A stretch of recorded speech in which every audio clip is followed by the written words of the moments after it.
அனைவருக்குமே வணக்கம். சற்று முன் கிடைத்திருக்கக்கூடிய ஒரு மிக மிக முக்கியமான செய்தி ஒன்று வெளியாகியுள்ளது. சற்று முன் நயனசேகர் கொடுத்த வாக்குமூலம், உதயநிதிக்கு 30 ஆண்டு சிறை தண்டனை விதித்த நீதிமன்றம். இது மாதிரி செய்திகள் வெளியாயிருக்கு. இப்போ பார்த்தீங்கன்னா அனைவருக்குமே தெரியும், நயனசேகர் அவர்களுக்கு ஆயுள் தண்டனை விதித்திருக்காங்க அப்படின்றத. அனைவருக்குமே தெரியும், நீதிமன்றம் பார்த்தீங்கன்னா நேற்று இறுதி தீர்ப்பு வழங்கியிருந்தாங்க. இதை தொடர்ந்து தான் இப்போ நீதிமன்றம் பார்த்தீங்கன்னா அது நீதிமன்றத்தில் திடீர்னு பார்த்தீங்கன்னா நயனசேகர் அவர்கள் அந்தர்பல்ட் அடித்து உதயநிதி தானே அந்த சார் அப்படின்ற மாதிரி இவர் பார்த்தீங்கன்னா ஓப்பனாகவே வாக்குமூலம் கொடுத்த சம்பவம் பெரும் பரபரப்பை ஏற்படுத்தியிருந்தது. இதெல்லாம் பார்த்தீங்கன்னா நீதிமன்றத்தில் ஒரு மணி நேரத்துக்கு பார்த்தீங்கன்னா பெரும் அதிர்ச்சியும் பெரும் கலவரங்களாகவே மாறி இருந்தது.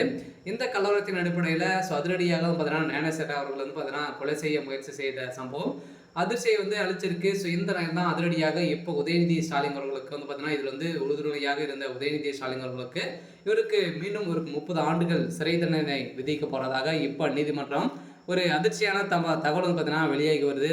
இந்த அண்ணா பல்கலைக்கழகத்தில் நடந்த பாலியல் தொந்தரவின் அடிப்படையில் குற்றவாளியாக கைது செய்யப்பட்ட நயனசேகர் அவர்கள் பார்த்தீங்கன்னா இவர் அடிப்படை உறுப்பினராக திமுகவுடைய அடிப்படை உறுப்பினராக கூட இல்லை அப்படின்ற மாதிரி நிறைய அமைச்சர்கள் பார்த்தீங்கன்னா சொல்லி இவர் அனைவருமே எதிர்கட்சி தலைவர்கள்லாம் பார்த்தீங்கன்னா இவர் முக்கிய புள்ளியாக இருக்கக்கூடிய அனைத்து எவிடன்ஸ்களும் காட்டியிருந்தாங்க.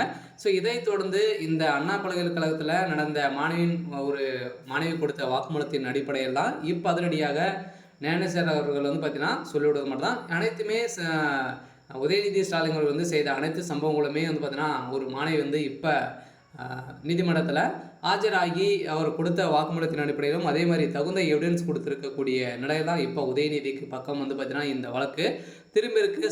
இந்த பாலியல் வழக்கின் அடிப்படையில் இப்போ அதிரடியாக செந்தில் பாலாஜி அவர்களும் சிக்கியிருக்காரு. அதே மாதிரி பார்த்தீங்கன்னா உதயநிதி ஸ்டாலின் அவர்களும் அமைச்சர் சுப்பிரமணியன் அவர்களும் முக்கிய புள்ளியாக எவிடன்ஸாக சிக்கியிருக்காரு. பார்த்தீங்கன்னா இவருக்கு ஏற்கனவே அண்ணா பல்கலைக்கழகத்தில் நடந்த பாலியல் தொந்தரவு கொடுமையின் அடிப்படையில் இவருக்கும் பார்த்தீங்கன்னா நயனசேகர் அவர்களுக்கு 90,000 ரூபாய் பார்த்தீங்கன்னா அபராதம் விதித்துள்ளது.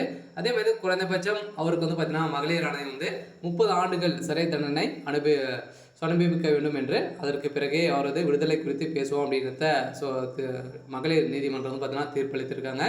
இந்த தீர்ப்பின் எதிர்த்து தான் பார்த்தீங்கன்னா இப்போ அதிரடியாக இதன் அடிப்படையில் இவருடைய கதை ஒட்டுமொத்தமாக முடியக்கூடிய நிலை தான் திமுக செஞ்சுருக்காங்க. இதன் அடிப்படையில் தான் இப்போ நயனசேகர் அவர்கள் கொடுத்திருக்கக்கூடிய வாக்குமூலத்தின் அடிப்படையில் உதயநிதிக்கும் அவருடைய கதையும் முடிய போகுது. பார்த்தீங்கன்னா மாணவி கொடுத்த ஆதாரத்தின் அடிப்படையிலும் நயனசேகர் அவர்கள் கொடுத்த ஆதாரத்தின் அடிப்படையில் தான் இப்போ உதயநிதியுடைய கதை முடிய போகுது. இருந்தாலும் என்ன நடக்க போகுது அப்படின்றத வெயிட் பண்ணி பார்க்கலாம்.